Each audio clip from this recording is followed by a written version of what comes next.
Selon les uns, Paul ne se comprend que dans la perspective du judaïsme de son temps. Selon les autres, il est au contraire le principal agent de la rupture avec le judaïsme. Pour les chrétiens, Paul est un juif selon leur cœur. Pour les juifs, c'est un traître, un apostat. Paradoxalement, la lecture des épîtres de Paul justifie ces deux interprétations.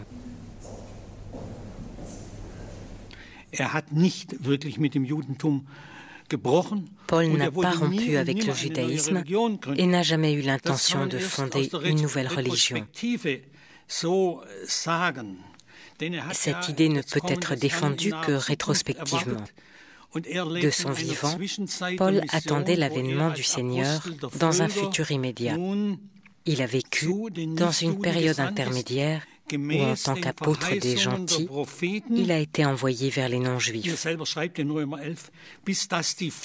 Dans l'Épître aux Romains, il écrit « Jusqu'à ce que soit entrée la totalité des païens. À ce moment-là, le Christ viendra et tout Israël sera sauvé. » Mais Paul n'a jamais, a toujours pensé que le royaume de Dieu était quelque chose qui se produirait à très court terme.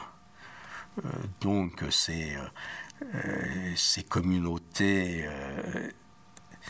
chrétiennes n'étaient pas faites pour durer.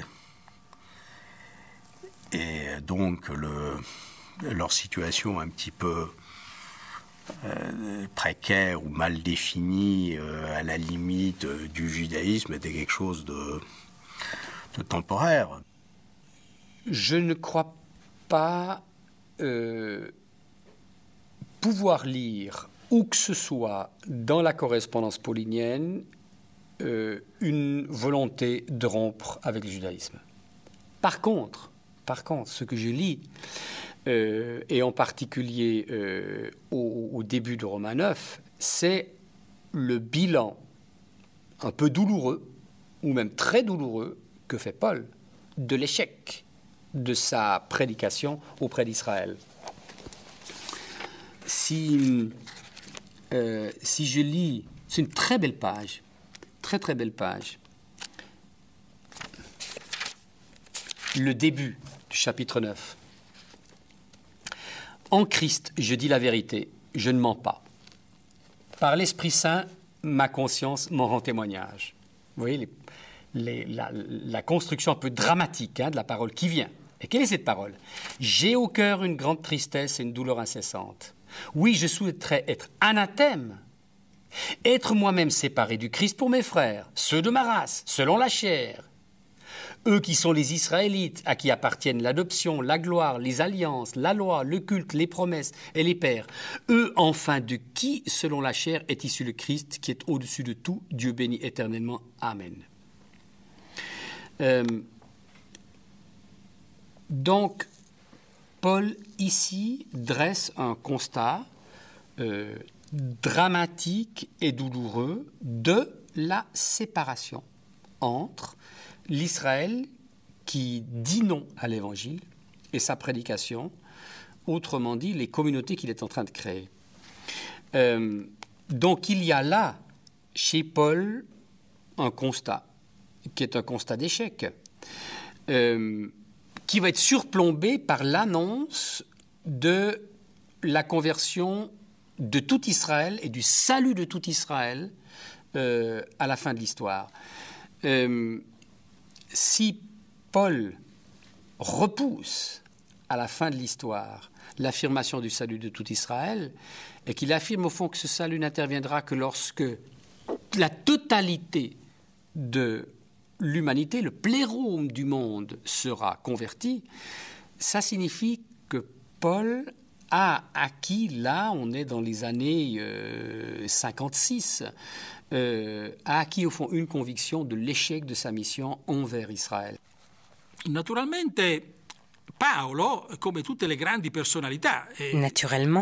Paul, comme toute grande personnalité, a eu une certaine évolution intérieure. Il a mûri intellectuellement Il est profondément juif, israélite. Je suis du peuple d'Israël, de la tribu de Benjamin, hébreu, fils d'hébreu. Pour Paul, Israël est un problème charnel. Et puis il est chrétien, il se sent chrétien, mais en tant que juif. Le problème n'est plus seulement historique, c'est un problème personnel. Et Paul se pose la question, à partir du moment où la loi s'est réalisée dans le Christ, si le Christ est le télos, la fin de la loi, quelle est sa valeur? Voilà le problème de Paul.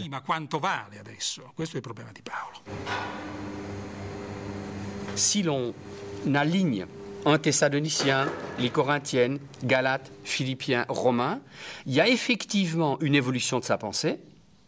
Il y a effectivement, mais ça c'est le génie de cet apôtre tout de même, sa capacité d'argumenter avec les catégories culturelles, théologiques et spirituelles, les trois, culturelles, théologiques et spirituelles, qui sont celles de ses destinataires, celles aussi, à coup sûr, dans lesquelles il a reformulé le kérigme pour eux.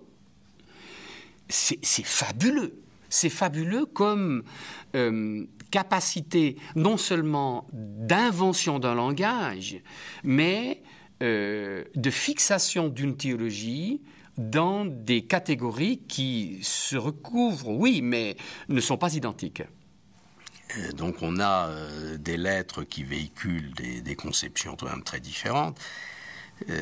Donc la pensée de Paul a-t-elle évolué? Si elle a évolué, comment a-t-elle évolué? Comment établir la chronologie? La plupart des auteurs pensant notamment que Romain est ultérieur à Galates, mais c'est pas absolument certain ou évident. D'autres auteurs ont soutenu le contraire. Donc on a donc c'est une hypothèse d'évolution, hypothèse qui est récusée par un certain nombre d'experts qui pensent qu'en fait les différences sont surtout dues à des aspects rhétoriques. Donc au fait que Paul s'adresse à des communautés différentes, présente ses idées de façon différente, les exagère ou les transforme de façon à pouvoir convaincre. Donc pour ces auteurs, il y aurait un espèce de noyau de la pensée de Paul, mais qui pourrait prendre des formes différentes suivant les occasions, les opportunités. Paul, n'hésitant pas pour des raisons rhétoriques, c'est-à-dire pour convaincre, à tirer ses idées jusqu'à la limite, à être de temps en temps de mauvaise foi, à utiliser des arguments assez douteux, pensant qu'ils vont peut-être faire mouche. Donc à ce moment-là, on a un Paul extrêmement fluctuant, extrêmement difficile à cerner, un Paul qui est juif avec les juifs, gentil avec les gentils, un Paul qui n'arrête pas de dire là je vous garantis, je dis la vérité. J'en fais serment, comme quoi c'était peut-être pas une position. Comme quoi il avait peut-être la réputation de ne pas être toujours très sincère. Il faut certainement se méfier des gens qui n'arrêtent pas de clamer leur sincérité. Donc on a un personnage multiforme, insaisissable, qui est un véritable zélig, pour reprendre ce personnage de Woody Allen. Paul se définit comme hébreu, fils d'hébreu, de la tribu de Benjamin, mais ses épîtres témoignent de sa relation conflictuelle avec le judaïsme, avec les observances qui font que l'on est juif ou pas. So similarly, if I ask about Paul, and I want to know, did Paul Si je me demande, Paul a-t-il rompu avec le judaïsme? La réponse est non, pas vraiment. S'il fallait avoir sa carte de membre, ce qui n'était pas le cas, Paul n'aurait pas rendu la sienne. Il était né juif, il était circoncis et respectait sûrement la loi juive. Il se définissait comme juif et devait en être assez fier.